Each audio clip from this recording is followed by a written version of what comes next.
Hello সবাইকে, welcome to our channel the Explorer ডুয়োতে। ভালো। আজকে আমি এসেছি আমাদের থাইল্যান্ড ট্রিপের আইটিনারি নিয়ে। কাছে পিঠে বাঙালির বিদেশ ভ্রমণের জন্য থাইল্যান্ড ভীষণ ফেভারিট একটা ডেস্টিনেশন। যদিও থাইল্যান্ডে এত জায়গা আছে ঘোরার যে 7-8 দিনে পুরোটা ঘোরা সম্ভব না। আমরা 7 নাইটস 8 ডেজের থাইল্যান্ড ট্রিপে গেছিলাম কলকাতা থেকে। এই ভিডিওতে সেটাই বলবো, যাতে তোমাদের প্ল্যান করতে সুবিধা হয়।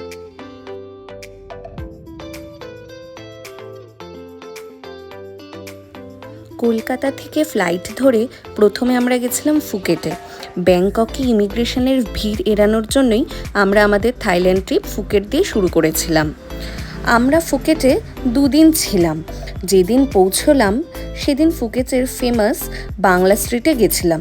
যদিও এই নামকরণের সাথে আমাদের বাঙালিদের কোনো সম্পর্ক নেই।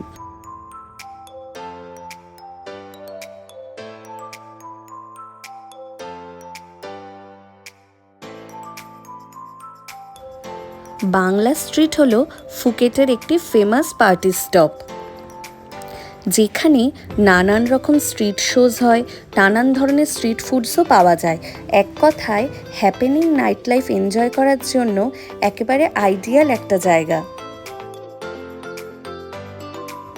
এছাড়া বাংলা স্ট্রিট থেকে কিছুটা এগোলেই তোমরা পাবে পাটাং বিচ।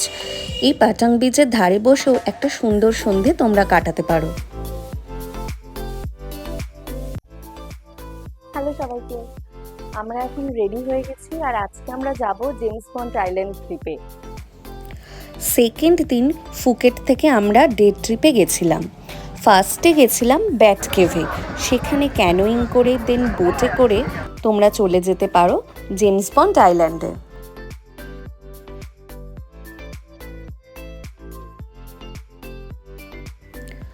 জেমস বন্ডের বিখ্যাত the man with the golden গান সিনেমার শুটিংয়ের জন্য এই আইল্যান্ডের এই নামকরণ।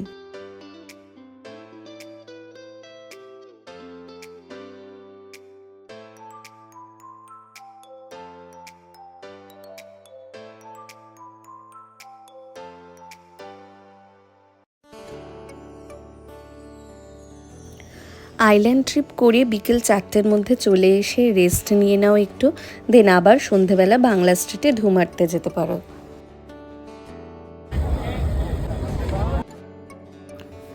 ডে 3-4 আমরা ছিলাম ফিফি আইল্যান্ডে। পরের দিন সকাল সকাল বেরিয়ে পড়লাম ফিফি আইল্যান্ডের উদ্দেশ্যে।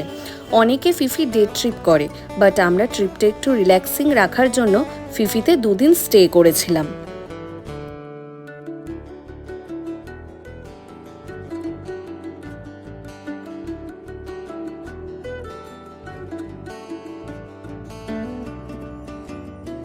এই 2 দিন আমরা শুধু মন ভরে খাওয়া দাওয়া করেছি আর ফেমাস থাই স্পা করেছিলাম। ডে 4-এ সকালে আমরা ফিফি মার্কেট ঘুরে বেরিয়ে গেছিলাম ক্র্যাবির উদ্দেশ্যে। এই ভিডিওতে আমি শুধু আইটিনারি শেয়ার করেছি, এরপরে ডিটেলড ভিডিও দেব যেখানে আমি প্রতিদিনের ট্রান্সপোর্টেশন, ডে ট্রিপ কিভাবে বুক করেছিলাম, এই সব কিছুর এক্সপেন্সেসও আমি শেয়ার করব।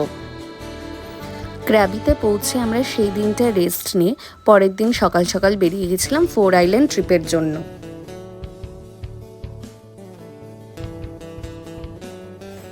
এই 4 আইল্যান্ড ট্রিপের ফার্স্ট আইল্যান্ড ছিল রেইলে বিচ। সেখানে আমরা কিছুটা সময় কাটিয়ে ফটো তুলে চলে গেছিলাম ফেমাস কাহনা প্যার হের শুটিং স্পট টাপ আইল্যান্ডে।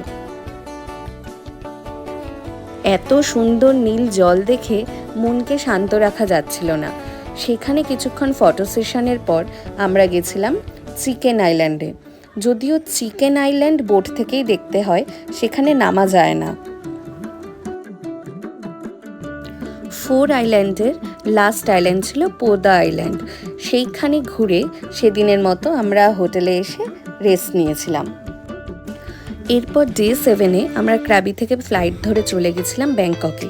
সেখানে আমরা ইভিনিংয়ে শাও ফ্রায়া রিভারে ডিনার করেছিলাম রিভার ক্রুজে। একটা দুর্দান্ত সন্ধে কাটিয়ে আমরা আমাদের থাইল্যান্ড ট্রিপে শেষ করেছিলাম এখানে। এবার ব্যাংকক ভালো করে ঘোরা হয়নি, আর পাটায়ায়ও যাওয়া হয়নি, তাই নেক্সট বার গেলে ওই দিকগুলো কভার করব। আমাদের ভিডিও যদি তোমাদের ভালো লেগে থাকে, যদি মনে হয় ট্রাভেল রিলেটেড কিছু ইউজফুল ইনফরমেশন দিতে পারছি, তাহলে অবশ্যই সাবস্ক্রাইব করে পাশে থেকো। আসছি খুব তাড়াতাড়ি পরের ভিডিও নিয়ে, ততদিনের জন্য টাটা।